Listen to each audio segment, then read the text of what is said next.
সমগ্র সৃষ্টিগুলি আল্লাহকে সিজদা দেয়, সূর্য আল্লাহকে সিজদা দেয়, চাঁদ আল্লাহকে সিজদা দেয়।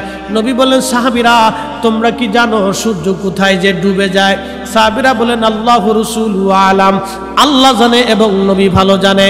আল্লাহ নবী বললেন, সাহাবীরা রে, সূর্য যেতে যেতে আরশে মুআল্লার নিচে যায় আল্লাহকে সিজদা দিয়া সুবহানা রাব্বিল আলা বলে সূর্য পড়তে থাকে, আর সুবহানা রাব্বিল আলা বলে সূর্য তাসবিহ পড়তে থাকে, আর বলে, হে রব, আপনি যদি অনুমতি দেন পৃথিবীবাসীর জন্য আবার আলো নিয়ে ফিরে যাব, আর অনুমতি যদি না দেন আমি আপনার কুদরতি কদমে সিজদায় পড়ে পড়ে কাঁদতে থাকব।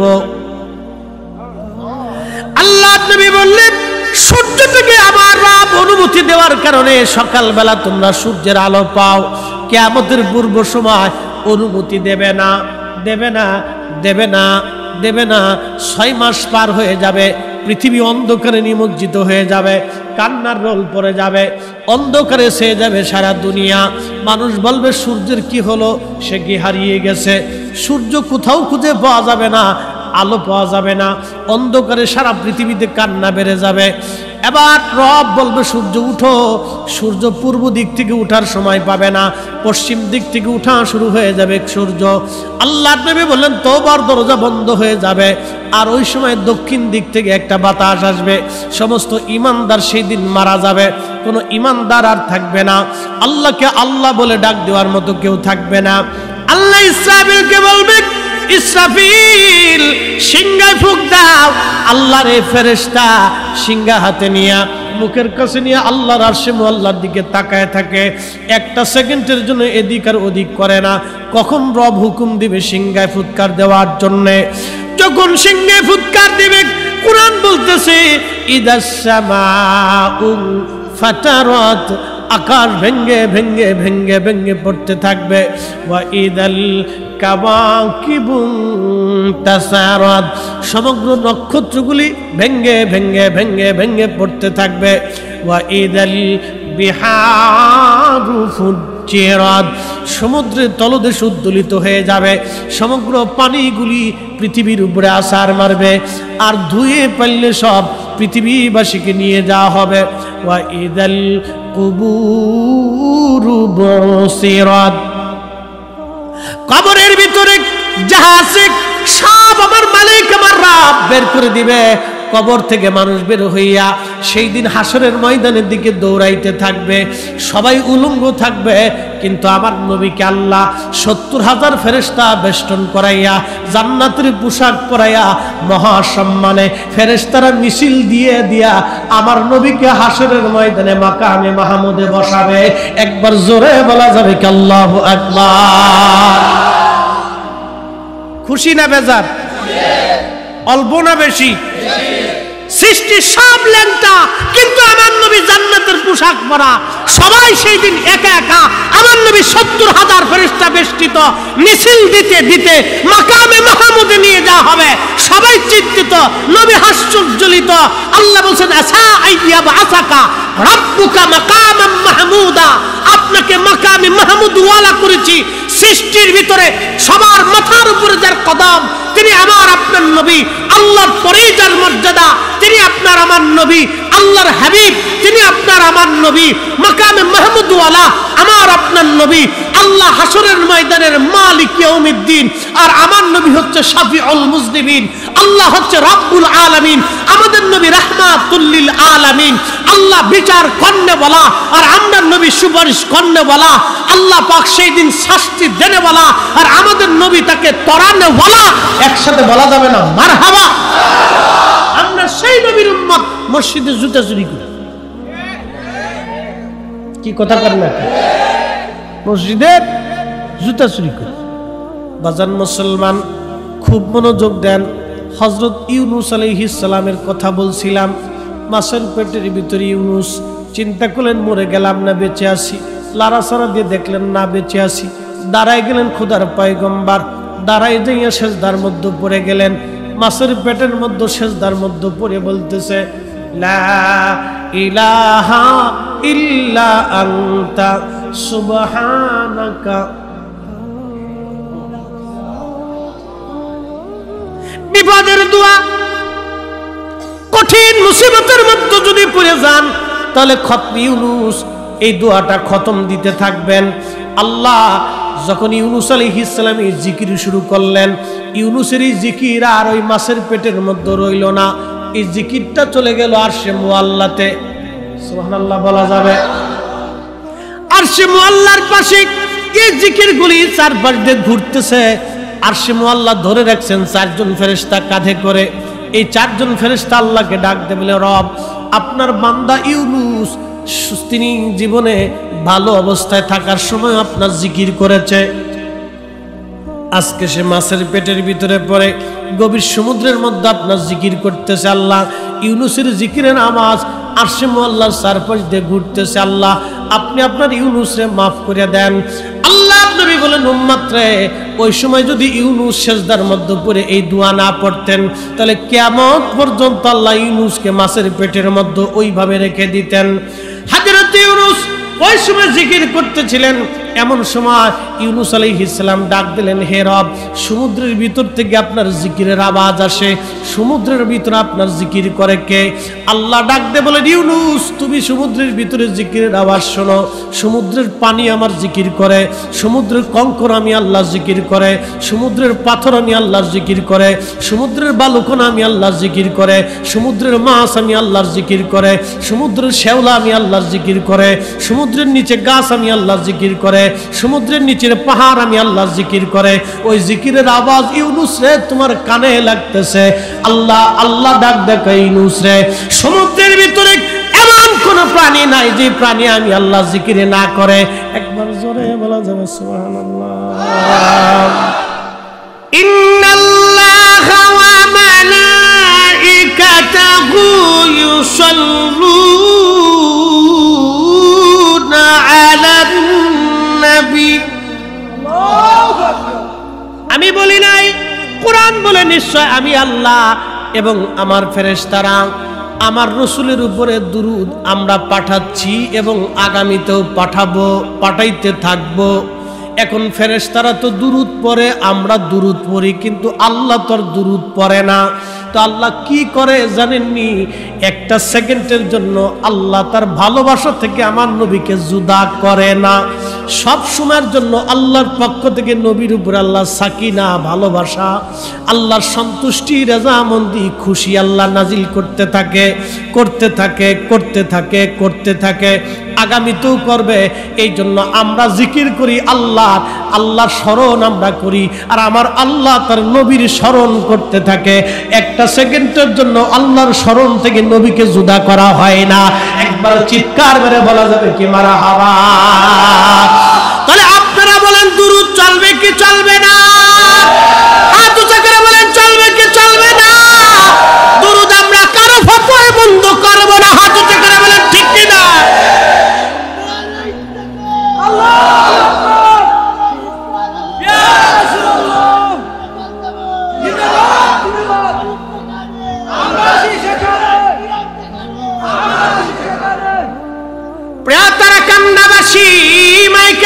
যত দূরে যান খুবই মনোযোগ দিয়ে কথাগুলি শুনে যাবেন। রাসূল কারীমের দরবারে, আল্লাহর নবীর দরবারে আপনি যদি বিরাট বড় শিক্ষা নিয়ে যায়, বলেন, হুজুর, আমি অনেক বড় মুফতি ছিলাম, এইগুলি দিয়ে আপনি আমার গোলাম হিসেবে, উম্মত হিসেবে পরিচয় দেন, তা হবে না। কোরআন বলতেছে, ইন্না আকরামাকুম ইনদাল্লাহি আতকাকুম, নিশ্চয় তিনি আল্লাহর কাছে সম্মানিত। চেয়ারম্যান বলে আল্লাহ তাকে দাম দিবে না, মেম্বার বলে আল্লাহ দাম দিবে না, প্রধানমন্ত্রী দেখে আল্লাহ দাম দিবে না, রাষ্ট্রপতি দিয়ে আল্লাহ দাম দিবে না, অক্সফোর্ড ইউনিভার্সিটির চ্যান্সেলর দিয়ে আল্লাহ দাম দিবে না, কবি সাহিত্যিক দিয়ে আল্লাহ দাম দেবে না। আল্লাহর কাছে একটা দাম, কার অন্তরে তাকওয়া বেশি হবে। রিক্সাওয়ালাও হতে পারে, দিন মজুর হতে পারে, ঠেলা গাড়িওয়ালাও হতে পারে, মুসিও হতে পারে, মেথরও হতে পারে, আদা পাগল হতে পারে। আল্লাহর দপ্তরে তার যদি তাকওয়া বেশি থাকে, অন্তরে যদি খোদার ভয় থাকে, তার দাম আল্লাহর দরবারে বেশি। কানা ল্যাংড়া বুবা হতে পারে, সে যেই হোক না কেন আল্লাহর দরবারে তার দাম বেশি। কথা বলেন ঠিক কিনা? এক বাক্য শেষ। ইন্নামা ইয়াখশাল্লাহা মিন ইবাদিহিল উলামা।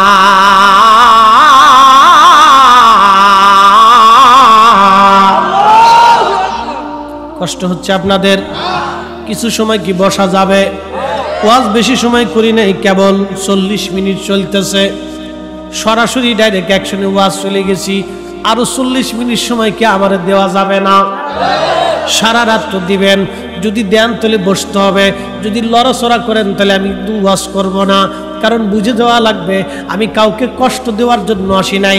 আল্লাহ বলছেন উদউ ইলা সাবিলি রাব্বিকা বিল হিকমাতি ওয়াল মাউইজাতিল হাসানা, তোমরা ওয়াজ করো হিকমত আর সুন্দর শব্দমালা দিয়া। ফেরাউনের কাছে মুসা নবীর আল্লাহ পাঠানোর সময় বলেন, মুসা রে, ফেরাউনের সাথে ঝগড়া করবা না, সুন্দর ভাষা দিয়ে তাকে কালেমার দাওয়াত দিবা, মানলে মানবে, না মানলে না মানবে। আমাদেরও কথা তাই, সুন্দর ভাষা দিয়ে দাওয়াত দিব, যার মানার দরকার মানবে, না মানলে না মানবে। কখন কার কলিজার ভিতরে রাসূলুল্লাহর মুহাব্বত আসবে আমাদের জানা নাই। একটা ঘটনা আজকে না বললেই নাই। ও যুবকরা আজকে শুনে যান, ফিলিস্তিনের জন্য আজকে যারা লড়াই করতেছে, ওরা হামাসের মুসলমান ভাজন, তাদের কলিজার সন্তান হারিয়ে ফেলতেছে, তারপরেও তারা মা বলতেছে আমার সন্তান যদি আরো থাকতো তাহলে আরো কয়টা সন্তান শহীদ হলে আমি মা খুশি হয়ে যাইতাম। তাহলে এই মা আর আমাদের দেশের মা কত তফাৎ। এই মা বলতেছে আবার যদি আরো সন্তান থাকতো তাহলে আমার সন্তান আরো শহীদ হলে আমি আরো খুশি হইতাম। আর আমরা দেশের বেটিরা মেকআপই ছাড়তে পারে না, মেকআপ মারতে মারতে আড়া মারতে মারতে জীবন শেষ করে ফেলতেছে। এও নারী সেও নারী, এও মুসলমান সেও মুসলমান। মেকআপ নষ্ট হবে দেখে আমার দেশের নারী ওযু করে না, কি কথা কন না কা? মেকআপ নষ্ট হবে দেখে আমার দেশের নারী ওযু করে না, নামাজ পড়ে না। মূল আলোচনার দিকে ফিরে যায়। ও মুসলমান, ফিলিস্তিনের কথা বলছিলাম যে কখন কার অন্তরে নবীর মোহাব্বত আসে আমরা জানি না। যুবক আজকে একটা ঘটনা শোনাই। ভারতের একজন লেখক, তিনি বই লেখলেন, বইটার নাম হলো রঙ্গিলা রসুল। রঙ্গিলা রসুল লেখে এই বইয়ের মধ্যে তিনি লেখলেন মুহাম্মদ অধিক বিয়ে করেছিলেন, তার কাম পিপাসা, নিজের যৌনতা, এইগুলি পিপাসা মিটানোর জন্য তিনি অধিক বিয়ে করেছিলেন। এজন্য বইয়ের নাম দিছে রঙ্গিলা রসুল। আচ্ছা বলেন, নবীর মহান চরিত্র নিয়ে যারা বাজে কথা বলে, আমাদের আর বুঝার বাকি নাই ওদের জন্ম আতারে পাতারে ঝড় জঙ্গলে হোটেলে মোটেলেই হইছে। বলেন ঠিক কিনা? সন্দেহ আছে? আছে আছে। উতুল্লিম বাদা যালিকা জানিব, কোরআন বলতেছে ওরা দারাজ, ওদের জন্মে ভেজাল আছে। ইয়া হে রাসূল ওয়া ইন্নাকা লাআলা খুলুকিন আযীম, আপনি মহান চরিত্রের আধার। না এই চরিত্র কখনো ছিল, না কখনো হবে, না কোনো মা আপনার মতো চরিত্রবান সন্তান জন্ম দিবে। রাসূলের মতো কোনো সন্তান কখনো জন্ম কোনো মা দিতে পেরেছে? দিতে পারবে? এক বাক্যে শেষ। খাপ মনোযোগ দিয়ে মুসলমান, রঙ্গিলা রসুল লেখার পরে হাজার হাজার আলেম, হাজার হাজার মুসলমান, ব্রিটিশ আমল চলে, তেমন কোনো প্রতিক্রিয়া নাই। কিন্তু পাকিস্তানের লাহোরে একটা যুবক, তার মুখে দাড়ি ছিল না, তার নাম ছিল ইলমুদ্দিন। একসাথে বলবেন কি মারহাবা? ইলমুদ্দিন নামে একটা যুবক, মুখে দাড়ি নাই, কাঠমিস্ত্রি ছিল, তাও সহযোগী। আচ্ছা বলেন তো 20 বছর আগে কাঠমিস্ত্রির কত বেতন ছিল? 30 বছর আগে কত ছিল? তারপরেও সহযোগী কাঠমিস্ত্রি সামান্য বেতনে কাজ করত, কোনোদিন খেত, কোনোদিন অর্ধেক বেলা খেত। আজকে আপনাদের সামনে উপস্থাপন করি, আজ থেকে 30 বছর আগে এই দেশের অনেক মানুষের 3 বেলা পেট ভরে খাবার পাইতো না। এক বেলা মুড়ি সিঁড়ি দিয়ে খাইতো, আর এক বেলা মা বাসনে প্লেটে ভাত ভাগ করে দিত। অর্থাৎ যতগুলি ভাত ছিল সন্তান মিলে মিলে ভাগ করে দিয়ে বলতো যা আছে এটাই খাইতে হবে রে বাপ, এর বেশি দেওয়ার মতো আজকে আর সুযোগ নাই। কোনোদিন চিনে মুড়ি দিয়েও চলে গেছে, মা ওইভাবে আমরার বন্টন করে দিছে।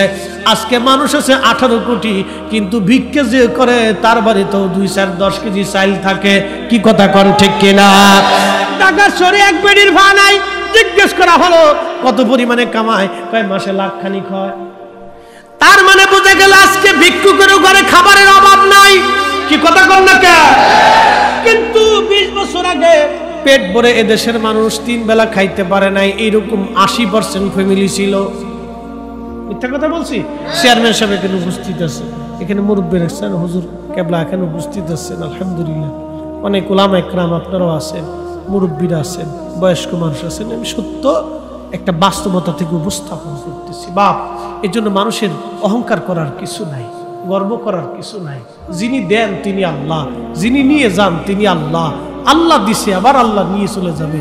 এই বাংলাদেশ আল্লাহ এখন খাবার রিজিক দিছে, আবার দেখা যাবে 2-4-5 বছর পরে অভাব দিয়ে, অনটন দিয়ে আল্লাহ একবারে ক্লান্ত করে দিতে পারে। কথা বলে ঠিক কিনা? সবসময় সুখে দুঃখে শুকর হবে কার? আল্লাহ। হযরত ইলমুদ্দিনের কথা বলতেছি। ইলমুদ্দিন তিনি কোন রকম বেতন পাওয়ার পরে একটা ছুরি কিনলেন। ইলমুদ্দিনের চিন্তা হলো রঙ্গিলা রসুল লেখে আমার নবীর ইজ্জতের সে আঘাত করছে, হয় ও বাঁচবে না হয় আমি বাঁচবো, হয় ও মরবে না হয় আমি মরব। এই কথা বলার পরে তখন ব্রিটিশ আমল চলতেছে, বর্ডার টর্ডার এত কিছু ছিল না। পাকিস্তানের লাহোর থেকে রওনা দিয়ে সে ভারতে আসছে। রঙ্গিলা রসুলের লেখকরে সে হত্যা করলো। হত্যা করার পরে পুলিশ তার অ্যারেস্ট করলো, নিয়ে চলে গেল। বিচার আদালত বসছে। ব্রিটিশদের বিচার তো অত্যন্ত কঠিন বিচার, তারা ঘুষ টুস খায় না। আমরা বাঙালি না হয় ঘুষ মুস খেয়ে ডাইন বাম করে এটা সেটা করি। বাজান রে, দুনিয়ার মধ্যে যারা অন্যায় বিচার করে কিয়ামতের ময়দানে তারা বিরাট বড় ক্ষতিগ্রস্ত হবে। দুনিয়ার মধ্যে যারা ন্যায় বিচার করে কিয়ামতের মাঠে আল্লাহ তারা আরশে মুআল্লার নিচে জায়গা করে দিবে। একবার জোরে বলা যাবে কি মারহাবা? খুব মনোযোগ দিয়ে শুনিয়া যান। হযরত ইলমুদ্দিন বিচারের কাঠগড়ায় ব্রিটিশ বিচারক থেকে জিজ্ঞেস করলো, ইলমুদ্দিন তুমি কি হত্যা করছো? বলে হ্যাঁ। কেন হত্যা করছো? বলে আমার রসুলের নামে ফায়সা কথাগুলো একটা বই লেখছে রঙ্গিলা রসুল, আমি সহ্য করতে পারি না, হয় মরবে না হয় আমি মরব, এই জন্য আমি তাকে হত্যা করে ফেলছি। তখন বিচারক রায় দিয়ে দিবে। আদালত বলতেছে, উকিল যারা আছে তারা তো আবার বলতেছে বিচারক অপেক্ষা করেন। আমার যিনি মক্কেল তিনি আবেগের বশে কাজ করেছেন, তাকে একটু সময় দেন, বয়স অল্প, যুবক মানুষ, আমরা তার সঙ্গে কথা বলি, আজকে রায় দিবেন না, আর একটু সময় তাকে দেয়া হোক। সময় দেয়া হলো। এবার উকিল মহোদয় তিনি ইলমুদ্দিনের কাছে যা বলেন, ইলমুদ্দিন তুমি শুধু একটা কথা বলবা, তোমাকে ফাঁসির কাষ্ঠ থেকে আমি ছুটাই নিয়ে আসব। ইলমুদ্দিন বলেন কি বলতে হবে বলেন? বলে বলতে হবে তুমি শুধু বলবা আমি আবেগতাড়িত হয়ে করে ফেলছি, আমার ব্রেন তখন ঠিক ছিল না, আমি কাজ ঠিক করতে পারি নাই, আমি তখন অসুস্থ ছিলাম, আমি আদালতের কাছে ক্ষমা চাই। শুধু এই কথাটা বলবা, তোমাকে ফাঁসি থেকে মুক্ত করে নিয়ে আসবো, জেল যাবত যাই হোক না কেন তোমাকে ফাঁসির থেকে খালাস করে নিয়ে আসবো। ইলমুদ্দিন হুঙ্কার ছেড়ে উকিলকে বলতেছে, উকিল আমার মামলার উকিলতে আপনার করতে হবে না, শোনেন আমি বুঝে সুঝে তাকে হত্যা করেছি, আমি যার প্রেমের মালা গলায় দিছি তার জন্য ফাঁসির মালা গলায় দিতে পারি। আল্লাহু আকবার! হাত উঁচা করে বলেন আল্লাহু আকবার। রাসূলুল্লাহর মহব্বত কার কলিজার ভিতরে আসবে আমরা জানি না, ঠিক কি না? নবীর মহব্বত আসার জন্য অনেক পণ্ডিতওয়ালা হওয়া লাগে না, বিরাট বড় মুফতি হওয়া লাগে না, বিরাট বক্তা হওয়া লাগে না, বিরাট বড় অধ্যক্ষ উপাধ্যক্ষ চ্যান্সেলর প্রিন্সিপাল হওয়া লাগে না, বিরাট বড় শিক্ষিত চেয়ারম্যান মেম্বার এমপি মন্ত্রী মিনিস্টার ওসি ডিসি এসপি এগুলি হওয়া লাগে না। নবীর মহব্বত করার জন্য বাজানরে অস্ত্র শস্ত্র স্বাবলম্বী হওয়া লাগে না, এগুলি শিখা লাগে না। আল্লাহ নবীর মহব্বত কার কলিজায় কখন আসবে তারা কান্দার মুসলমান আমরা কেউ বলতে পারবো না। ইলমুদ্দিন ডাক ডাকে, উকিল যার জন্য আজকে প্রেমের মালা গলায় দিলাম, আজকে আমি তার জন্য ফাঁসির মালা গলায় দিতে পারি। আমি মিথ্যা বলবো না, আমি শাহাদাত বরণ করার জন্য প্রস্তুত হয়ে আছি। আমি ওই নবীর জন্য, আমি ইলমুদ্দিন জীবন দেওয়ার জন্য আমি প্রস্তুত হয়ে আছি। একবার চিৎকার মেরে বলা যাবে? যুবক, আপনাকে বলতেছি, সেই দিন ইলমুদ্দিনের জন্য ফাঁসির রায় দিয়ে দেওয়া হলো। ফাঁসির রায় যখন দেওয়া হয় তখন ইলমুদ্দিন মুস্কি মুস্কি আসে। যখন তারে ফাঁসির কাস্টে নিয়ে যাওয়া হলো, বিচারক ডাক দে বলো, ইলমুদ্দিন তোমার কি কোনো চাওয়া পাওয়া আছে? বলে নাই। ইলমুদ্দিন তুমি কেন মুস্কি মুস্কি হাসো? ও যুবক, আজকে তুমি কি মুসলমান হইছ? সিগারেট তুমি ছাড়তে পারো না। ও যুবক, আজকে তুমি কেমন নবীর উম্মত হইলা? তুমি কেমন করে রসুলের উম্মত হইলা? নবীর সুন্নতে রঙে রঙিন হতে পারলা না। ও যুবক, তুমি কেমন মুসলমান হইলা? এখনো রসুলের আদর্শের পথে আসতে পারো নাই। যুবক, ইলমুদ্দিনের দিকে তাকাও। কোনো লেখাপড়া চার ছিল না, কোনো রকম মক্তবে লেখাপড়া করছে। আহা, ইলমুদ্দিন কোনো মাদ্রাসায় তেমন লেখাপড়া নাই, স্কুল কলেজে কোনো লেখাপড়া নাই। আজকে একটা নিরক্ষর আশিকে রাসূল ইলমুদ্দিন কি বলে শোনো। ইলমুদ্দিন কলিজার ভিতরে কখনকার মহব্বত আসবে আমি জানি না। সেই দিন আমাকে এক ভদ্রলোক ফোন দিল, বলতেছে, হুজুর আমি একটা ছাত্র সংগঠনের সাথে জড়িত ছিলাম, অর্ধেক নাস্তিক আর অর্ধেক মুসলমান ছিলাম। হুজুর, আলেমদেরকে দেখলাম আমার শরীর জ্বলতো। এমন কোনো খারাপ কাজ নাই আমি জীবনে না করছি, এমন কোনো পাপের কাজ নাই যে আমি জীবনে না করছি। ফরিদে হুজুর, আমার একটা ওয়াজ আমার জীবন পরিবর্তন করেছে। আপনি হযরতে বেলালকে নিয়ে যে ওয়াজটা করেছিলেন, এই ওয়াজটা শোনার পরে আমি তওবা করে ফেলেছি। আজকে হুজুর আমার চেহারা দেখলে কেউ চিনবে না, আমি দাঁড়িয়ে রাখছি, আমি সব ছেড়ে দিয়ে আজকে নামাজে পাবন্দি হয়ে গেছি। দোয়া করে দিবেন বাকি জীবন যাতে ইসলামের পথে আমি চলতে পারি। একবার জোরে বলা যাবে কি মারহাবা? সেই কথা শোনার পরে পশম খুলে আমার দাঁড়ায় গেল। হায় হায়, এমন যুবক কার কখন কোন সময় কার মহাব্বত অন্তরে আসবে জানি না। ইলমুদ্দিনকে বিচারক বলতেছে, ইলমুদ্দিন তুমি কেন হাসতেছ? তোমার কি ভয় করে না? ইলমুদ্দিন জবাব দিল, বিচারক শোনো, আমি যার জন্য প্রেমের মালা গলায় দিছি তার প্রেমে আজ ফাঁসির দড়ি গলায় দেওয়ার জন্য ফাঁসির মঞ্চে উঠেছি। ইলমুদ্দিন ডাক ডাকায়, বিচারককে তুমি ভাবতেছো আমি মারা যাইতেছি, কিন্তু শোনো বিচারক, কিছুক্ষণ পরেই আমি আমার ওই নবী রাহমাতুল লিল আলামিনের সাথে জান্নাতে একসাথে আমি মিলিত হয়ে যাব। আমার চাইতে খুশি কে বেশি হতে পারে বিচারক? গত রাত্রি বেলা ওই নবী আমার সঙ্গে স্বপ্নে কথা বলে গেছে। আমি জানি কিছুক্ষণ পরে আমি শহীদ হয়ে যাব, আর এটাও জানি রাহমাতুল লিল আলামিনের সাথে জান্নাতে একসঙ্গে আমি মিলিত হয়ে যাব। চিৎকার করে বলেন না আল্লাহু আকবার। আল্লাহ নবী বললেন, মান রাআনি ফিল মানামি ফাকাদ রাআল হক, যে আমাকে স্বপ্ন দেখলো সে বাস্তবে আমি নবী দেখলো। যে আমি নবীকে স্বপ্ন দেখলো সে বাস্তবে আমি নবী দেখলো। আমি নবী তার সাথে স্বপ্নে দেখা করলাম, কথা বললাম। এবার আপনারা বলেন, নবী যদি আসে, 1450 বছর ধরে রসুল আসতেছে, নবী দেখা করতেছে, নবী দেখা দিতেছে, কি কথা বলেন ঠিক কিনা? তার মানে বোঝা গেল নবীর জায়গা নবী আছে, আমাদের চোখের জায়গা চোখ নাই। সূর্যের জায়গা সূর্য আছে, কিন্তু অন্ধের চোখ দেখে না বিদায় সূর্যের দোষ হবে না, এটা অন্ধের চোখের দোষ। আমাদের কালবের দরজা বন্ধ, চোখের দরজা বন্ধ, এই জন্য নবী আছে আমরা দেখতে পাই না। ও তারা কান্দার মুসলমান, নবীর জায়গা নবী আছে, উম্মতের চোখের জায়গা চোখ নাই। কথা বলেন ঠিক কিনা? বাস্তবতা থেকে একটা সুন্দর ঘটনার মাধ্যমে আমি চমৎকার করে আপনাদের সামনে একটা ঘটনা উপস্থাপন করি। পৃথিবীর মধ্যে একজন বিরাট বড় ইমাম ছিলেন, তার নাম মুহাম্মদ ইবনে সুলাইমান জাসুলি রাহমাতুল্লাহ আলাইহি। উনি ছিলেন বর্তমান মরক্কো আপনারা জানেন কয়েকদিন আগে ফুটবল খেলায় ভালো খেলা করেছিল এই মরক্কো, একটা মুসলিম দেশ, 99% সুন্নি মুসলমান। তারা এই মরক্কোকে কে দিনের দাওয়াত দিল জানেননি? এটা আফ্রিকার একটা অঞ্চল, আরবি ভাষাভাষী। এই মরক্কো অঞ্চলে দাওয়াত দিয়েছিলেন আল্লাহর ওলিরা। তার ভিতরে অন্যতম ছিলেন মোহাম্মদ ইবনে সুলাইমান জাসুলি। ওনার এন্তেকালের 70 বছর পরে ওনার কবর থেকে মাটি সরানো হলো ওনাকে স্থানান্তর করার জন্য। 70 বছর পরে কবর থেকে যখন মাটি সরানো হলো, দেখা গেল মোহাম্মদ ইবনে সুলাইমান জাসুলি 70 বছর আগে যেইভাবে কবরে রাখা হয়েছিল 70 বছর পরে ওইভাবেই কবরের মধ্যে আছে।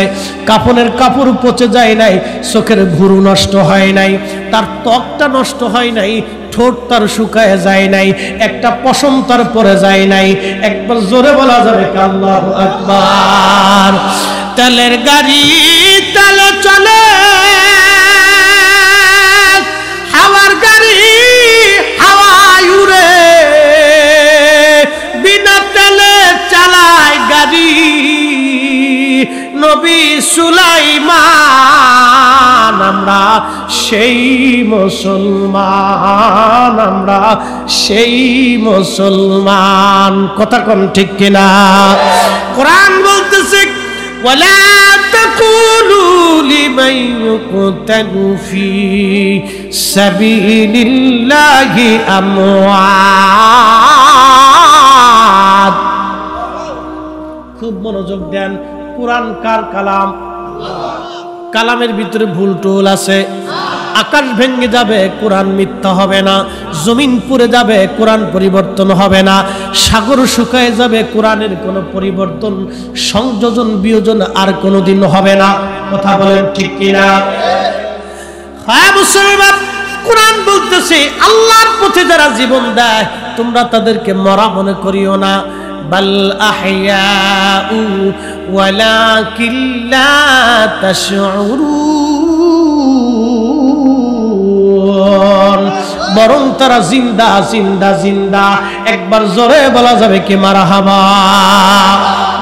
আল্লাহর পথে যারা জীবন দেয় তারা কি? জোরে বলে হযরত জাফর, অ্যাটেনশন, হযরত জাফর রাদিয়াল্লাহু আনহু নবীজির চাচাতো ভাই। নবীজির চাচাতো ভাই ছিলেন হযরত জাফর। হযরত আলী রাদিয়াল্লাহু আনহুর আপন ভাই মুতার প্রান্তরে শহীদ হলেন। কাফেররা তার দুইটা হাত কেটে ফেললো। কেটে ফেলে দেওয়ার পরে নবীজি বললেন, সাহাবীরা, আমার জাফরের হাতের বদলেতে আল্লাহ দুইটা পাখা সৃষ্টি করে দিছে। ওই পাখা দিয়ে আমার জাফর তামাম সৃষ্টি উড়ে বেড়ায়। আল্লামা ইমাম সুয়ুতি রাহমাতুল্লাহ আলাইহি খাসাইসুল কুবরার মধ্যে লেখেন, আল্লাহর নবী একদিন রাস্তা দিয়ে সাহাবায়ে কেরাম নিয়ে যাচ্ছে মদিনার পথ দিয়ে। এমন সময় নবীজি বলেন, ওয়ালাইকুম আসসালাম। সাহাবীরা বলেন, হুজুর আপনাকে সালাম দিল কে? আর আপনি জবাব দিলেন কেমনে? কার জবাব দিলেন? কে আপনাকে সালাম দিল? আল্লাহর নবী বলেন, সাহাবীরা রে, আমার জাফর এই সামনে দিয়ে উড়ে যাওয়ার সময় আমাকে সালাম দিয়ে গেছে, তোমরা দেখো নাই, কিন্তু আমি নবী দেখছি, এই জন্য আমি আমার জাফরের সালামের জবাব দিয়ে দিলাম। একবার চিৎকার মেরে বলেন আল্লাহু আকবার। আল্লাহর পথে যারা জীবন দেয় তারা জিন্দা। তারা কি? জোরে বলেন, জোরে বলেন, তারা কি? জোরে বলেন, তারা কি? কে বলেছে? বাল আহইয়া, বাল আহইয়া, বরং তারা জিন্দা। ওয়ালাকিন লা তাশউরুন, তোমরা অনুধাবন করো না, তোমরা বুঝো না। আল্লাহ বলে তোমরা অনুধাবন করো না, তোমরা বুঝো না। এই জন্য আল্লাহর পথে যারা জীবন দেয়, আল্লাহ বলা হয়ে যারা কবরে যায়, রাসূলুল্লাহর গোলাম হয়ে যারা কবরে যায়, তাদের কবরে মাটি দেহ পচায় না, পোকা খায় না, মাটি স্পর্শ করে না, তাদের দেহ যেরকম ওইরকমই থাকে। সুলাইমান জাসুলি 70 বছর পরে কবর যেমনে ওইরকমই ছিল, তার দেহ পচে নাই। কারণ কি জানেন? একটা আমলের কারণে। বলবো একসাথে বলেন তো আল্লাহু আকবার। উনি ওনার কিতাব দালাইলুল খায়রাতের মুকদ্দমার ভিতরে উনি ওনার জীবনের একটা ঘটনা লিখছেন। হযরত সুলাইমান জাসুলি বলেন, আপনারাও আজকে শুনে যাবেন, মনোযোগ দিয়ে শুনে যান রে মা, বোনেরাও শুনে যান। আমরার মানুষ তৈরি করা লাগবে, মানুষ। আমি নবী না চিনিলাম, কি যে ভুল করিলাম, ঠিক কিনা? আমি নবী না মানিলাম, কি যে ভুল করিলাম, ভস্মে ঢালিলাম ঘি। মানুষ হইয়া ভবেতে আসিয়া মানুষের করিলাম কি। মানুষ হইয়া ভবেতে আসিয়া মানুষের করিলাম কি।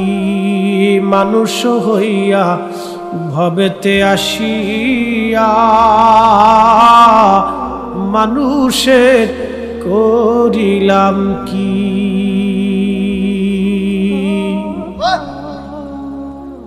সুলাইমান জাসুরি বলেন, কালেমার দাওয়াত দেওয়ার জন্য আমি মরক্কোর বারবার নামক এলাকায় গেলাম। মরুভূমির রাস্তা, প্রচুর রাস্তা পথ চলতেছি মরুভূমির ভিতর দিয়ে।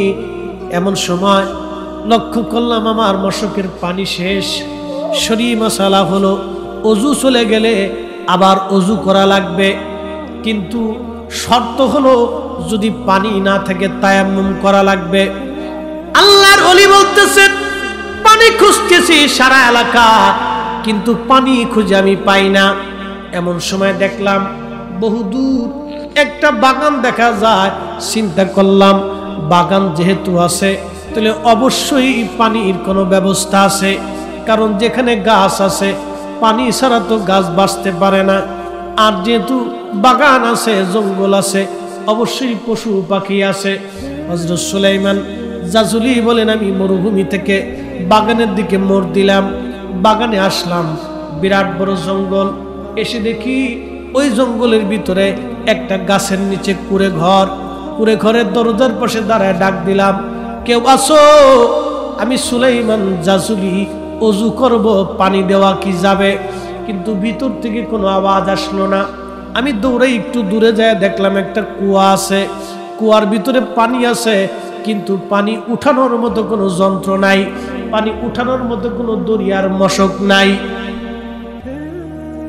সুলাইমান জাসুলি বলতেছেন, আমি একবার কুয়ার পাশ থেকে দৌড়িয়া ওই ঘরের পাশে আসি, আবার কুয়ার পাশে যাই, আবার জঙ্গলে যাই, দেখি পানি উঠানোর মতো কোনো ব্যবস্থা আছে কিনা। বাজান রে, সুলাইমান জাসুলি রাহমাতুল্লাহ আলাইহি বললেন, কিছুক্ষণ পরে দেখি ওই কুঁড়ে ঘর থেকে একটা মেয়ে, ছোট্ট একটা মেয়ে বের হয়ে কুয়ার পাশে দাঁড়ায়া দাঁড়ায়া আমার দিকে তাকায়া তাকায়া মুস্কি মুস্কি হাসে। নারী সমাজ, কথাগুলি আর শুনে যান, তারা কান্দার মা বোনেরা, ময়মনসিংহের মা বোনেরা শুনে যান। আজকে আমরা কেন রাসূলুল্লাহর দুরুদের প্রতি, হালাল হারামের প্রতি আমরা তাকিদ দেই, মানুষ হওয়ার জন্য আমরা কেন বলি, আজকে শুনে যান। সুলাইমান জাসুলি বলতেছে, আমি মেয়েটাকে ডাক দেয়া বললাম, ও মেয়ে, তুমি কি জন্য হাসো? তুমি কি দড়ি বালতি সামলে রাখছো? তুমি কি মশক সামলায় রাখছো? দড়ি মশক কি করে পানি উঠাবো? মেয়েটা ডাক দেয়া বলল, হুজুর আপনার নাম কি? বলে, আমার নাম মুহাম্মদ ইবনে সুলাইমান জাজুলি। বলে, হুজুর আপনি অনেক বড় মুহাদ্দিস, আপনি অনেক বড় আলেম, আপনার অনেক ছাত্র আছে এই জমিনে। হুজুর আজকে একটা প্রশ্ন করব, জবাব দিবেন, বলো মা কি বলতে চাও? হুজুর আপনি দড়ি বা মশক তালাশ করেন, পানি উঠাবেন। বলে, হ্যাঁ মা, আমি অজু করব, নামাজ পড়ব, নামাজ রক্ত চলে যায়।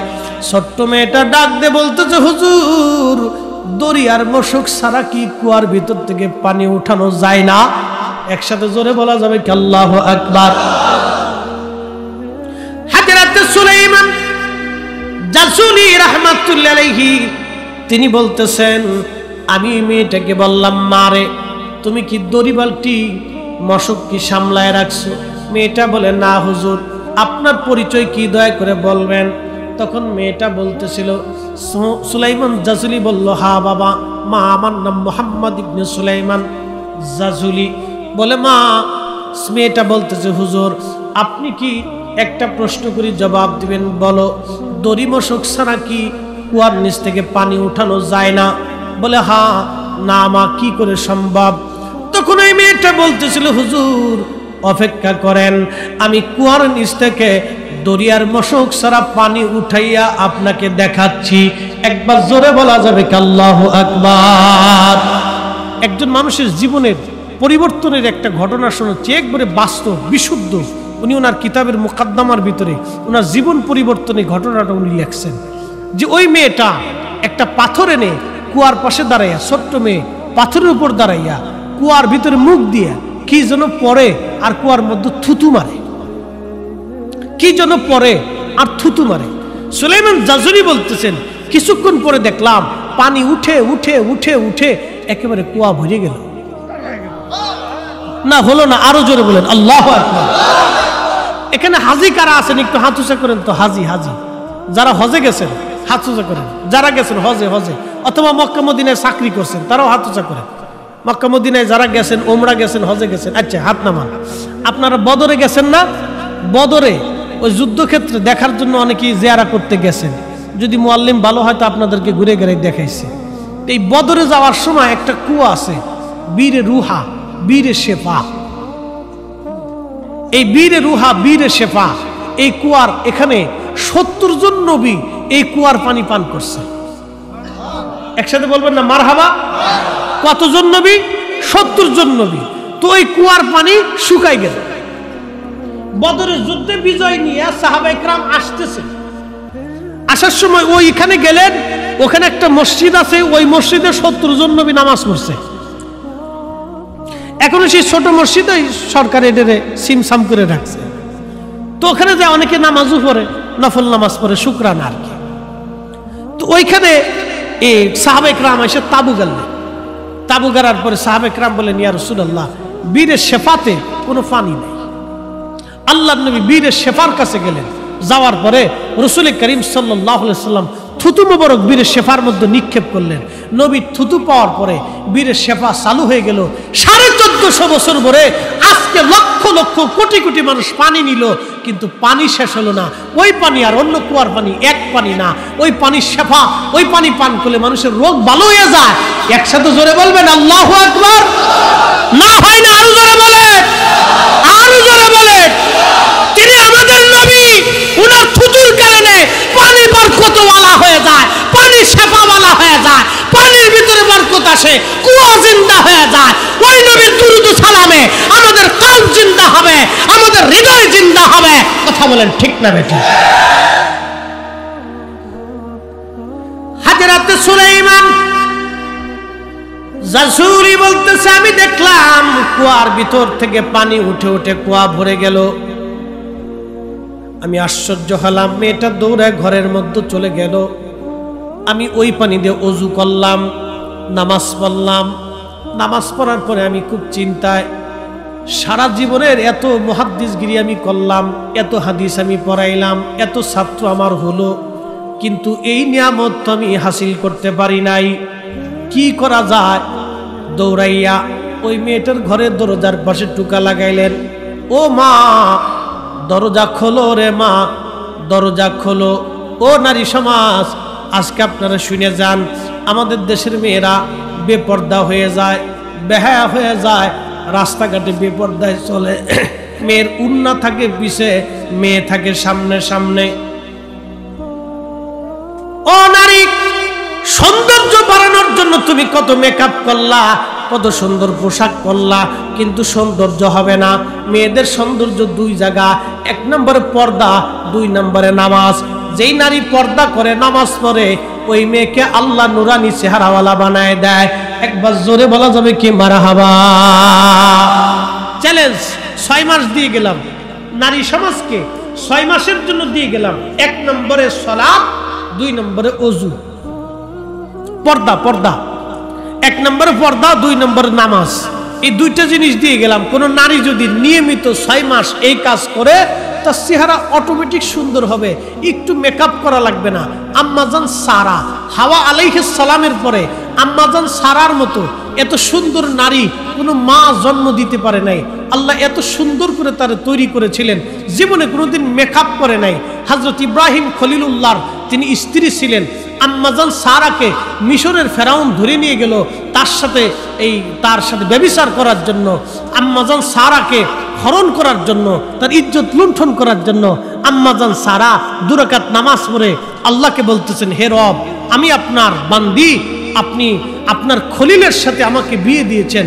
আল্লাহ, এই দুনিয়াতে আপনার খলিলের স্ত্রী আমি ছাড়া আর কেউ নাই। আল্লাহ, জীবনে কোনো পুরুষ আমার শরীর স্পর্শ করে নাই বেগানা। হে রব, আমি আমার নিজেকে পবিত্র রেখেছিলাম, শুধুই আপনার খলিলের জন্য আমার শরীরকে নির্বাচন করেছি। আল্লাহ, এই ফেরাউন থেকে আপনি আমার নাজাত দেন। ফেরাউন যখন হাত দিতে গেছে তখন ফেরাউনের সমস্ত শরীর আল্লাহ অবশ করে দিচ্ছে। না হইল না, আরেকটু জোরে বলবেন, আরো জোরে। ইব্রাহিম আলাইহিস সালাম ছিলেন বাইরে, আর খোদার খলিলের স্ত্রী ছিলেন অন্দর মহলে। আল্লাহ ইব্রাহিমের চোখের দরজা খুলে দিলেন, কালবের দরজা খুলে দিলেন। আজকে যারা বলেন যে নবী দেখে না, আমি বলবো আপনার চোখ কানা হয়ে গেছে। আপনি দুনিয়াতে ঈমান কানা, আপনি আসলে আকীদাও বুঝেন না, ঈমানও বুঝেন না, আপনি নবীও মানেন না, নবী চিনেনও না। ইব্রাহিম আলাইহিস সালাম তিনি বাইরে, আর আম্মাজান সারা তিনি ছিলেন অন্দর মহলের একবারে রাজ সিংহাসনের একবারে খাস মহলে। ফেরাউন ধরতে গেছে, আল্লাহ অবশ করে দিচ্ছে। ফেরাউন কান দেয়ার পায়। আগের মিশরের বাচ্চাদেরকে ফেরাউন বলা হতো। মুসা আলাইহিস সালাম যেই ফেরাউনকে সুবাই করছে ওই ফেরাউন না, আরো একটা ফেরাউন। এই ফেরাউন ছিল লুচ্চে, সুন্দরী নারী দেখলে তাদেরকে উত্ত্যক্ত করত। তো ফেরাউন ডাক দেখায়, সারা রে, তুমি আল্লাহর কাছে বলো আমারও যাতে মাফ করে দেয়, আমি তোমারে মুক্ত করে দিব। তা হযরত আম্মাজান সারা বলতেছে, আল্লাহ, ফেরাউন যদি এই অবস্থায় মরে যায় তো মানুষ বলবে আমি তাকে মেরে ফেলছি। আল্লাহ, তুমি তারে আবার সুস্থ করে দাও। সে মাপ সাপ চাইতেছে। মুমিনরা সবসময় দিল নরম থাকে, কথা কোন ঠিক কিনা? আজকের ফিলিস্তিন ইসরায়েল যুদ্ধ কেন হয় জানেন? এই যে আমরা যেমন দয়া করে রোহিঙ্গাদেরকে জায়গা দিছি, এরকম ফিলিস্তিনিরা আজ থেকে 70 বছর 75 বছর আগে এই ইসরায়েল ইহুদিদেরকে জায়গা দিছিল। আপনি ঠিক বললেও ঠিক, না ঠিক বললেও ঠিক, এটাই ঠিক। কি কথা কন না কে? ওরা ছিল রোহিঙ্গা। কি ছিল?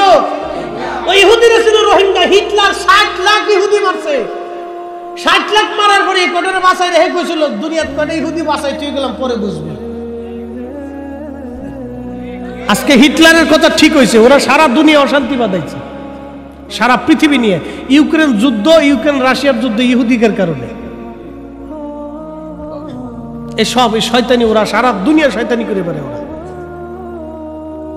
সারা দুনিয়া তো শয়তানি করে। এর ইতিহাস আবার টান দিলে রাত চলে যাবে, এদিকে যাবে না, খুব মনোযোগ দেন। ওরা খাইতে পারতো না, ফিলিস্তিনের জায়গা দিল, ওরা কই যাবো? এত কটা ইহুদি থাকুক না। থাকতে দেওয়ার পরে ইহুদিদেরকে ব্রিটিশরা অস্ত্র দিল, টাকা দিল, খাদ্য দিল, চিকিৎসা দিল, বাসস্থান দিল, কোটি কোটি ডলার বুড়ি বুড়ি দিয়ে, শিক্ষা অশিক্ষিত এদের শিক্ষা টিক্ষা দিয়ে, অস্ত্র শস্ত্র দিয়ে, ট্রেনিং দিওয়াইয়া এরপরে ইসরায়েল একটা রাষ্ট্র গঠন করলো। ইসরায়েল কোনো দেশ ছিল না, এটা ফিলিস্তিন মুসলমানদের জমিন, এটা বাইতুল আকসা, এটা আমাদের জমিন। আগেও মুসলমান, এখনো মুসলমান, আগামীতেও মুসলমান। যুদ্ধ হবে, জিহাদ হবে, ফিলিস্তিনটা স্বাধীন হবে বাইতুল আকসার জন্য। আমরা প্রত্যেকটা বাঙালি মুসলমান নিজেদের জীবন দেওয়ার জন্য প্রস্তুত আছি। হাত উঁচা করে বলেন ঠিক কিনা?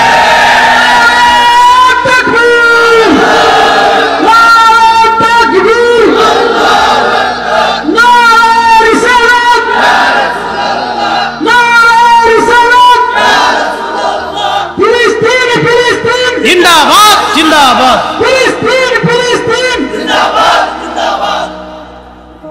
ইসরায়েলের 2 গালে হয় না, ইসরায়েলের 2 গালে, জালিমদের 2 গালে।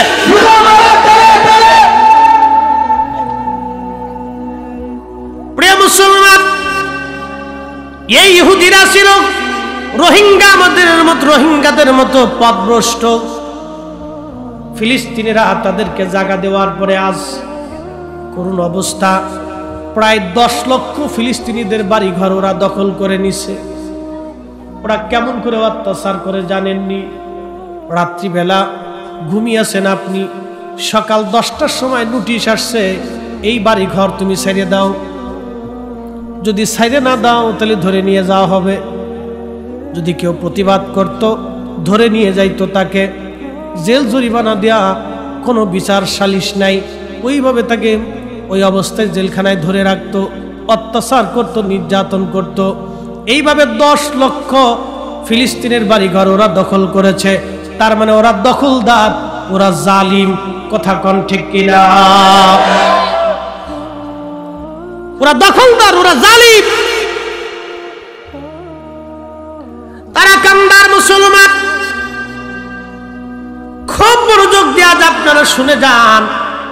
হকের উপরে থাকাটাও এটা আমাদের জন্য ঈমান, সত্যের উপরে প্রতিষ্ঠিত থাকাটাও আমাদের জন্য ঈমান। বাজান, দুনিয়ার থেকে আজ আসি, কাল এই মাটির নিচেই ঘর হয়ে যাবে। একদিন মাটির ভিতরে হবে ঘরে, মন আমার কেন বান্ধ দালান ঘর, মন আমার কেন বান্ধ দালান ঘর। কথা বলেন ঠিক কিনা? বাজান, আজকে বলে দিয়ে যায়, আজকে আপনি মারা যাবেন। মারা যাওয়ার পরে কালকে সন্ধ্যা লাগার আগে আপনাকে কবরস্থ করা হবে। ও বন্ধু, ওই কবরে আপনার সঙ্গে কেউ যাবে না, বন্ধু বান্ধব যাবে না, আত্মীয় স্বজন যাবে না, সন্তান যাবে না, স্ত্রী যাবে না, পুত্র যাবে না, সবাই বিদায় জানায় চলে আসবে। বন্ধুরে, 6 মাস পরে তো আপনার সন্তান আপনার কথা ভুলে যাবে, আপনার স্ত্রী হয়তো ভুলে যাবে। যদি মা জীবিত থাকে তাহলে সারাটা জীবন মা কান্নাকাটি করবে। কি কথা বলেন ঠিক কিনা? মা বলে না রে বন্ধু, মা ভুলে না। সন্তান কানা হলেও মা ভুলে না, সন্তান ল্যাংড়া হলেও মা ভুলে না, সন্তান বুবা হলেও মা ভুলে না। কিন্তু ওই কবরে আপনাকে দেখতে আসবে কে? সবাই যখন আপনাকে ভুলে যাবে, একজন আপনাকে ভুলবে না, তিনি রাহমাতুল লিল আলামিন, তিনি নবী। নবী নবী গোলামি করলে ওই নবীর গোলামি করে যাওয়া লাগবে, দল করলে ওই নবীর দল করে যাওয়া লাগবে, জীবন দিলে ইলমুদ্দিনের মতো নবীর জন্য জীবন দিয়ে যাওয়া লাগবে। কথা কোন ঠিক কিনা? বলছিলাম হযরতে ইব্রাহিম আলাইহিস সালাম বাইরে নামাজ পড়তেছে, আল্লাহ দিল খুলে দিলেন, চোখ খুলে দিলেন। আম্মাজান সারা ভিতরে, ফেরাউন হাত দিছে, ধরতে গেছে, আল্লাহ অবশ করে দিলেন। আম্মাজান সারা বলে, রব তুমি যদি এখন মেরে ফেলাও তো মানুষ বলবে আমি তাকে মেরে ফেলছি, আল্লাহ তুমি হায়াত দিয়ে দাও, কাকুতি মিনতি করতেছে, জিন্দা বানাও। আবার সুস্থ করছে। আমাদের অঞ্চলে একটা প্রবাদ ছিল, এক বক্তা মাঝে মধ্যে ওয়াজ করত, আগারে খাসি দেগার পাড়া তোলালো, তবু পাড়ার ভোবো খাসলাত না গেল। কথা বুঝছেন না? আগার পাড়া দেগার খাসি তোলালো, তবু পাড়ার ভোবো খাসলাত না গেল। পাড়া চিনছেন নি আপনারা? আচ্ছা, পাড়ার শরীরে খুব আতরের গন্ধ পায়। হ্যাঁ, কি গন্ধ! ওরা যতই সাবান সুডা শ্যাম্পু যাই দেন, ও গন্ধ ওর শরীর থেকে যায় না। তো মনোযোগ দেন, এই পাড়ারে আপনি যতই তুলান, তো আগে যে ওই যে পাড়ার যে একটা বব খাসলা চরিত্র, অকামের চরিত্র, এই চরিত্র আর কোনোদিন যায় না। ও খালি ববো করে বেড়ায়, ববো করে বেড়ায়, ববো করে বেড়ায়। এই জন্য কবি লেখছেন, আগার পাড়া দেগার খাসি তোলালো, তবু পাড়ার বব খাসলাত না গেল। তো বদ চরিত্র চরিত্রবান সহজে হয় না। যদি কেউ বলেন যে চরিত্র চেঞ্জ হয়েছে, তাহলে খুব হিসাব কিতাব করে বুঝতে হইব, কারণ জ্বালা আছে। তো ফেরাউনে করছে কি, ভালো হয়ে যাওয়ার পরে আবার আম্মাজান সারার দিকে হাত বাড়াইছে। বুঝতে পারছেন? আবার আল্লাহ অবশ করে দিচ্ছে। এবার শুধু অবশ হয় নাই, মির্গি রোগের মতো ছটফট ছটফট করতেছে। বলবেন আল্লাহু আকবার। আল্লাহ আছে, না জোরে কোন আল্লাহ আছে? আল্লাহর ক্ষমতা কি আগের মতোই আছে? হ্যাঁ, আগের মতোই আছে। ও ফিলিস্তিনরা যতই পারাপারি করুক, ওই ইসরায়েলরা ফিলিস্তিন দখল করার জন্য, আল্লাহর কসম করে বলি, মুসলমানদের ভিতরে সুলতান গাজী সালাউদ্দিন আইয়ুবীর জন্ম হয়ে যাবে, নুরউদ্দিন জঙ্গির জন্ম হবে, শাহজালালের জন্ম হবে, শাহপরানের জন্ম হবে, খাজা আজমিরের জন্ম হবে, মুজাদ্দিদ আল ফিসানির জন্ম হবে। এক এক সময় এক একজনকে আল্লাহ পাঠাই দিয়া মুসলমানদের জমিন আল্লাহ দখল করাবে। কথা বলেন ঠিক না বেটা? ওরা যতই চেষ্টা করুক কাজ হবে না বাপ। তবে কিছু সময় মুসলমানদের রক্ত ঝরবে, অনেক রক্ত ঝরবে। অ্যাটেনশন তো হাত দিছে, আবার অবশ্যই ছটফট করে ফেরাউন কয়, সারা রে তুমি আবার আল্লাহর কাছে বলো, আমি ওয়াদা করলাম তোমার ক্ষতি করব না, বালা হয়ে যাব।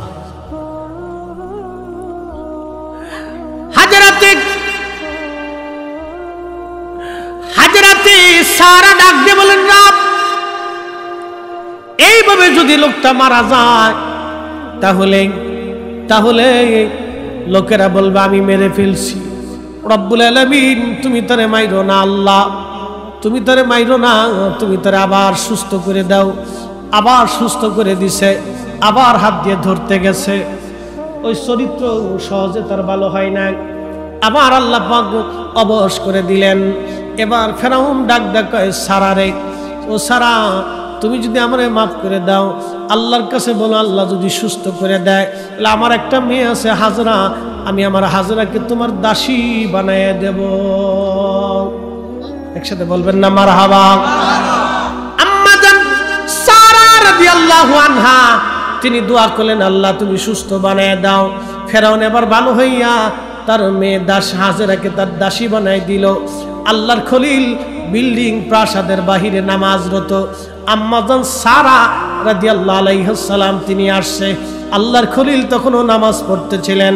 আম্মাজান সারা আল্লাহর খলিলকে সালাম দিলেন, নামাজরত অবস্থায় ইশারা করলেন।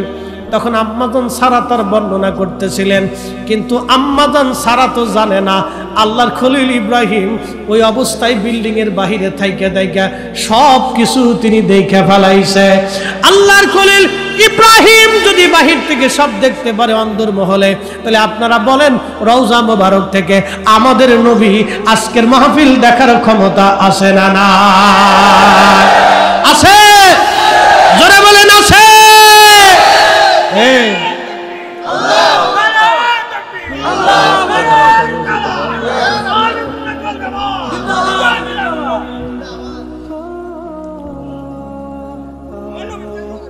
কবর হাসরের ওয়াজ কর্তৃপক্ষ বলছেন কবর হাসরের ওয়াজ করার জন্য।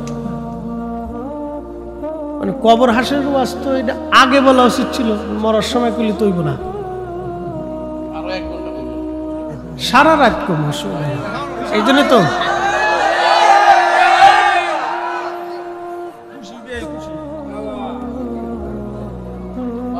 সারা রাত্র কইলেও তো থাকবেন আপনারা, নাকি চলে যাবেন? একসাথে বলি তো আল্লাহু আকবার। না কইছে কবর হাসর, কবর হাসের ওয়াজ তো অনেক বড় লম্বা, আমি বেশি বলবো না, মুক্তাসার একটু বলে দিয়ে যাবো ইনশাআল্লাহ। একটু বলার দরকার, কারণ মানুষের কবর হাসর তো ভুলে গেছে অনেকের মনে। এই উঠবেন না, কেউ যদি উঠেন তাহলে আমি ওয়াজ বন্ধ করে দেব। অনেকে ভয় পাইতেছে, হুজুর মানে আজকে ছাড়বেন না। না ভয় নাই, ভয় নাই, বসেন বসেন, ভয় নাই।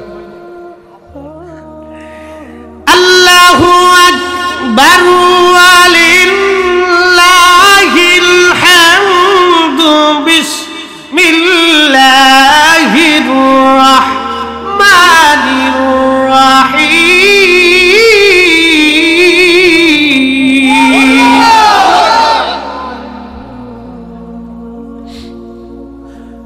কুল ইন্নাল মাউতাল্লাযী তাফিরুনা মিনহু ফাইন্নাহু মুলাকীকুম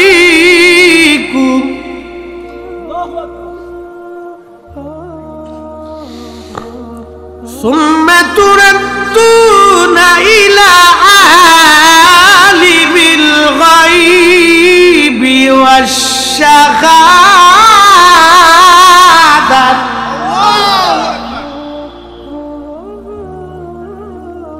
আল্লাহ বলেন হুজুর কুল আপনি বলে দেন ইন্নাল মাউতাল্লাযী তাফিরুনা মিনহু আমার বান্দা মরণ থেকে যতই পালাক না কেন পালানোর কোনো সুযোগ নাই আসমান জগৎ আর জমিন জগৎ যেখানেই পালাক না কেন আমার বান্দা পালানোর মতো কোনো রাস্তা নাই পালাইতে পারবে না সুম্মা তুরাদ্দুনা ইলা আলিমিল গায়বি ওয়াশ শাহাদাত শুধু পালাইবে না তা না আমার বান্দার আমলগুলি আমি রব্বুল আলামিন তোরে দেখাই দিব ফায়ুনাব্বিউকুম বিমা কুনতুম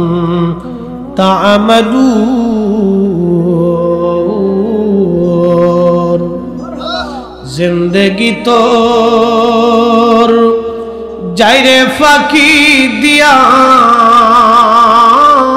রে সোনার আদম জিন্দেগি তোর যায় ফাঁকি দিয়া ও আদমরি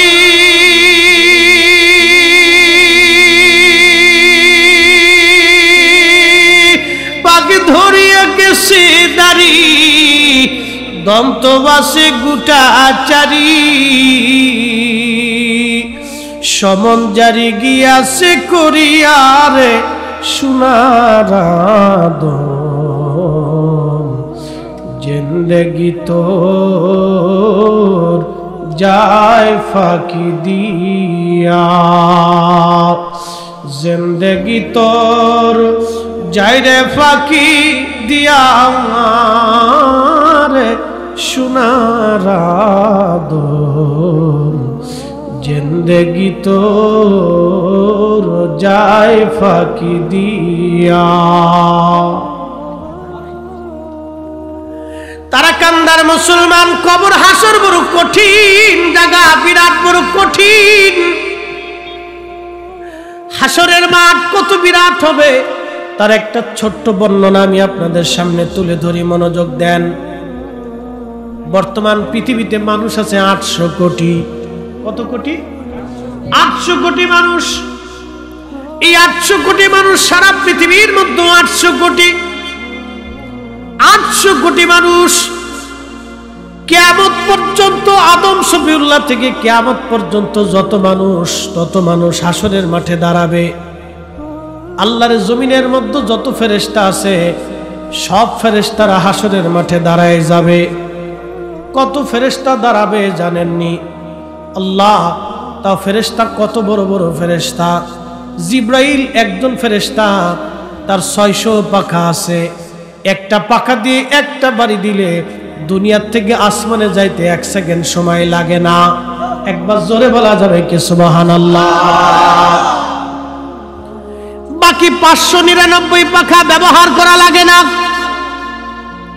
এত বিরাট বড় ফেরেশতা আল্লাহর সামনে দাঁড়াবে সেই দিন স্ব-আকৃতিতে নিজের আকৃতিতে দাঁড়াবে কোন মানুষের আকৃতি না স্ব-আকৃতি 600 পাখা সহ বিরাট আকৃতি জিব্রাইল আজরাইল মিকাইল ইসরাফিল মালেক যত ফেরেশতা আছে নিজেদের আকৃতিতে কিয়ামতের মাঠে দাঁড়াবে তাহলে সেই মাঠটা কত বড় হবে আল্লাহু আকবার তো জিব্রাইল কত বড় পৃথিবীর সব পানি যদি জিব্রাইল আলাইহিস সালামের মাথায় ছাড়েন পৃথিবীতে সমুদ্র আছে 7টা এই জমিনের নিচে যে জমিন আছে সেখানেও সমুদ্র আছে সেই জমিনের নিচে আরো যত জমিন আছে সেখানেও সমুদ্র আছে আসমান জগতেও সমুদ্র আছে সমগ্র পানি যদি জিব্রাইল আলাইহিস সালামের মাথার উপরে ছেড়ে দেন পানি পড়ে পড়ে পড়ে পড়ে পায়ের গোড়ালি যাওয়ার আগ পর্যন্ত সব পানি শেষ হয়ে যাবে কিন্তু পানি গোড়ালির পরে আর যাবে না একবার চিৎকার মেরে বলা যাবে আল্লাহু আকবার এত বিরাট বড় জিব্রাইল আর মিকাইল আর ইসরাফিল স্ব আকৃতি হাসরের মাঠে দাঁড়াবে হায় হায় হায় মাঠ কত বড় হবে। সমস্ত জিন জাতি সেই মাঠে দাঁড়াবে, তাহলে মাঠ কত বড় হবে। সমস্ত পশু পাখিরা হাসরের মাঠে দাঁড়ায় যাবে। বলে হুজুর পশু পাখি দিয়ে আল্লাহ কি করবে? একটা গরু আর একটা গরুর বিরুদ্ধে হাসরে মামলা করবে। আল্লাহ দক্ষিণ পাড়ার গরু আমার এসে গুতাইছিল, গুতা দিছিল, আল্লাহ আমি তার এই বিচার চাই। আল্লাহ বলবেন তোমারে যেইভাবে গুতা দিছিল তুমি সেইভাবে তার একটা গুতা দিয়ে দাও। তোমার যে কয়টা গুতা দিছিল তুমি সেই কয়টা গুতা ওইভাবে দিয়ে দাও। কিয়ামতের মাঠে ওইভাবে পশু পাখিদের বিচার করা হবে, কিন্তু মানুষেরও বিচার করা হবে। যারা জাহান্নামী হবে তারা সেই দিন আফসোস করে বলবে আল্লাহ পশু পাখিদের বিচার হয়ে যাওয়ার পরে তারা মাটি হয়ে গেল। পশু পাখিদের কোনো জান্নাত জাহান্নাম নাই, শুধু কয়েকটা প্রাণী আর বস্তু জান্নাতে যাবে। এক নম্বরে সেই পাখি যেটা হুদহুদ সুলাইমান আলাইহিস সালামের গুপ্তচর ছিল, আর একটা সেই কুত্তা আসহাবে কাহাবের সঙ্গী যে কুত্তাটা 7 জন অলিকে ভালোবেসে কিতমির কুকুর জান্নাতে চলে গেল। অতএব আমরা যারা অলিদেরকে ভালোবাসি অলিদের সাথে আমাদেরও জান্নাত নসিব হয়ে যাবে। কথা কোন ঠিক কিনা? কষ্ট হচ্ছে আপনাদের? চলে যাবেন? মুতের বিয়ারে অনেকে ধরে ফেলেছে, অনেকে ভয় পেয়েছে হুজুর মানে আজকে ছাড়বেন না। না ভয় নাই, ওয়াজ প্রায় 2 ঘন্টা হয়ে গেছে। মারহাবা কর 2 ঘন্টা। মানুষ তো আসলে হয়েছে কি এখনকার মানুষ দুর্বল। আগে আমি জানতাম যে ময়মনসিংহ, নেত্রকোনা, আপনার জামালপুর, শেরপুর এই অঞ্চলের মানুষ রাত 10টার পরে হারিকেন ধরে আস্তে আস্তে আইসে সারা রাত বসে বসে ওয়াজ শুনত। এর আওয়াজ ছিল, এখন আর সেটা আগের মতো নাই। এই জন্য আমি ওদেরকে বলছিলাম যে তোমরা আমরা তাড়াতাড়ি 10টার ভিতরে উঠাও।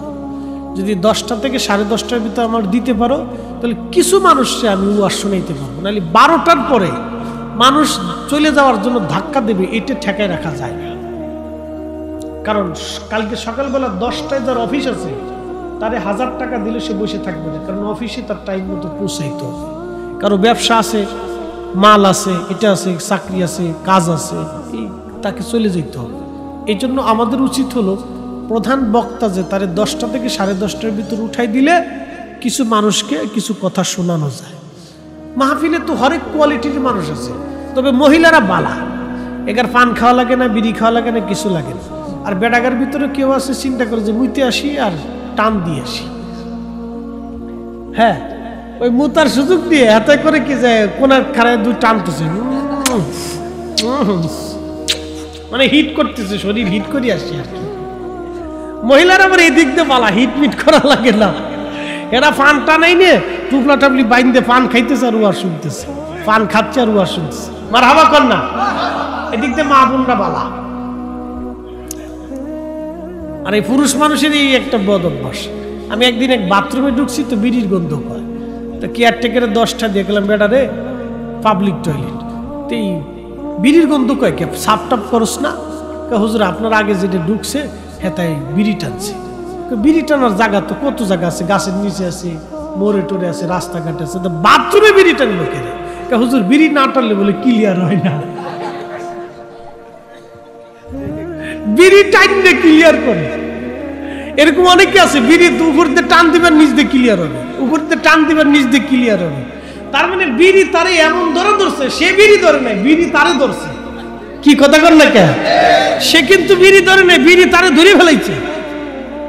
বিড়ি যখন তারে ধরছে তখন বুঝবেন প্রত্যেক টানে টানে এটা হারাম। হ্যাঁ, নেশা হয়ে গেছে, কারণ বাথরুম পর্যন্ত ক্লিয়ার হচ্ছে না, বুঝতে পারছেন? তো রক্তের সাথে এটা অ্যাডজাস্ট হয়ে গেছে।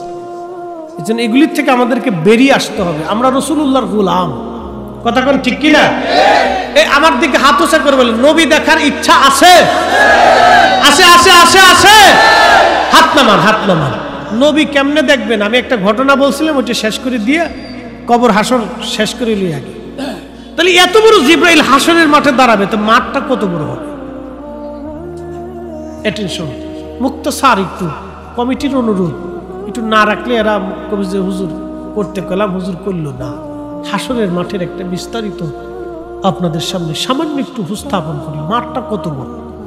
মাঠ যদি এত বড় হয় তো দিন কত বড় হবে?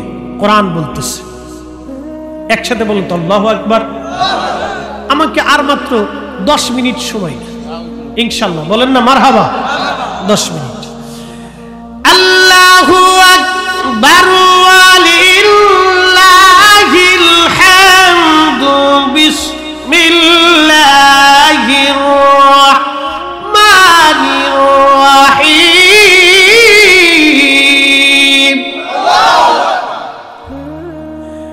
তারুজুল মালাইকাতু ওয়ার রূহু ইলাইহি ফি ইয়াউমিন কানা মিকদারুহু 50 আলফা সানা। কোরআন বলতেছে সে হাসরের মাঠ কত বড় হবে। নবী বলেন, ও আমার উম্মতেরা রে, হাসরের মাঠ এত বিরাট হবে, দুনিয়ার 50,000 বছর এক জায়গা করলে যত বড়, হাসরের একটা দিন হবে তত বড়। চিৎকার মেরে বলেন না সুবহানাল্লাহ। সেই হাসরের দিনে আল্লাহ প্রত্যেকটা বান্দাকে ডেকে ডেকে হিসাব করবে। আহা, সে দিনটা কত ভয়াবহ হবে।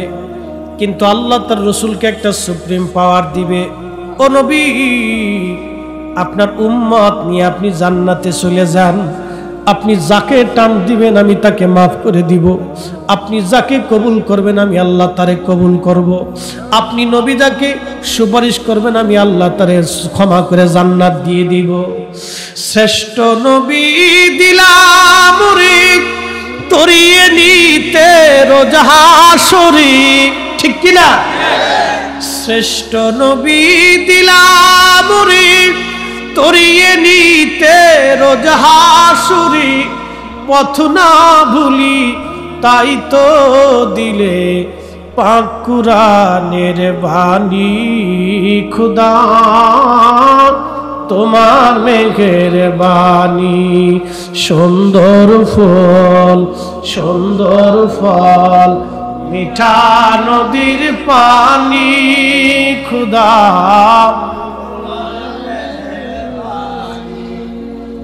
খুদা তোমার, তুমি কতই দিলে রতন ভাই বারাদার পুত্র স্বজন, তুমি কতই দিলে রতন ভাই বারাদার পুত্র স্বজন। খুদা পেলি অন্ন জুগাও মানি চাই না মানি। খুদা তোমার মেঘের বাণী, সুন্দর ফুল সুন্দর ফল, মিঠা নদীর পানি। খুদা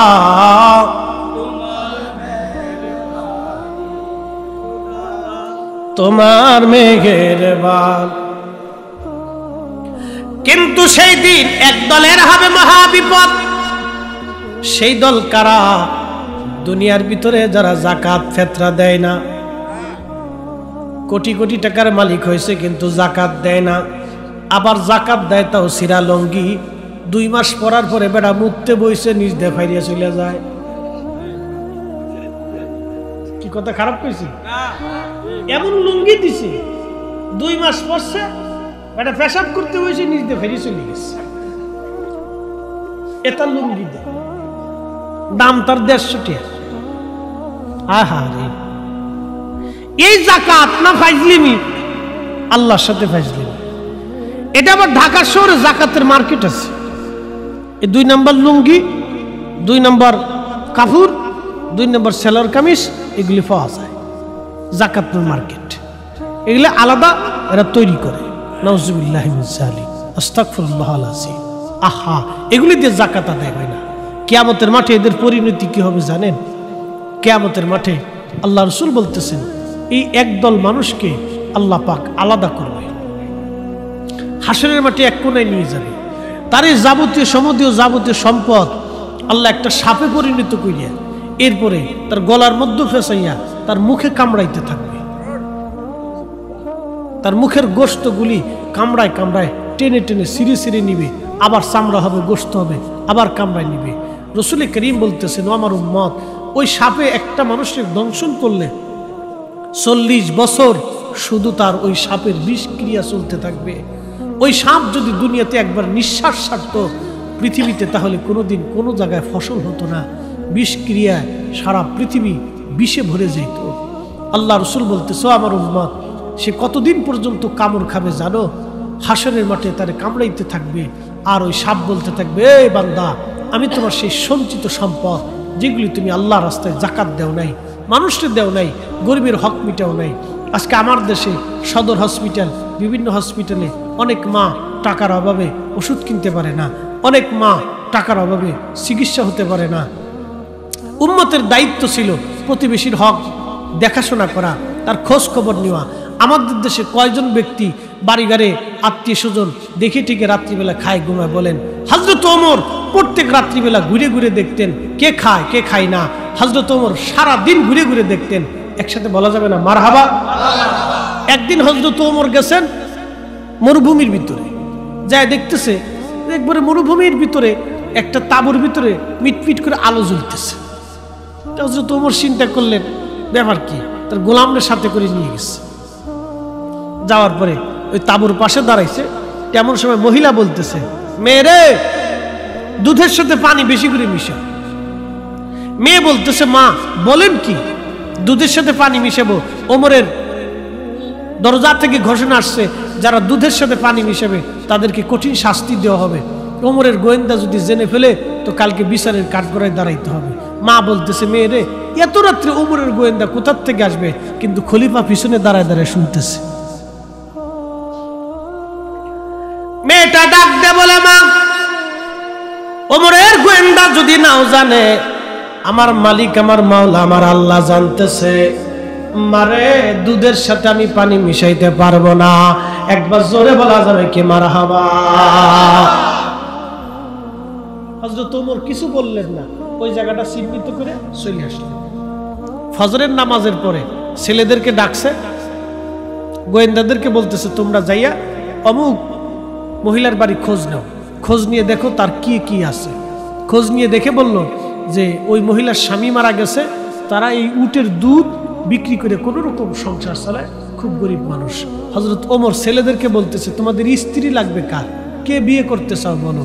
তো আব্দুল্লাহ ইবনে ওমর বলতেছে, আব্বা, আমি তো বিয়ে করছি, আমার তো স্ত্রীর আর দরকার নাই, তাহলে আমার ছোট জনকে দিয়ে দেন। হযরত ওমর বলতেছে, তুমি কি বিয়ে করবে? বলতেছে, হ্যাঁ আব্বা, বিয়ে করবো। হযরত ওমর বলতেছে, তাহলে ওই দুধ বিক্রি কর্নেওয়ালার মেয়েকে বিয়ে করতে হবে। আমি তার মধ্যে আমানতদারি পাইছি, সে অনেক বড় আমানতদারি মেয়ে। এইরকম মেয়ে আমার ঘরের পুত্রবধূ হওয়ার দরকার। আমরা তো খালি চামড়া সুন্দর দেখলে পাগল হয়ে যাই। এই কথা কর না কেন?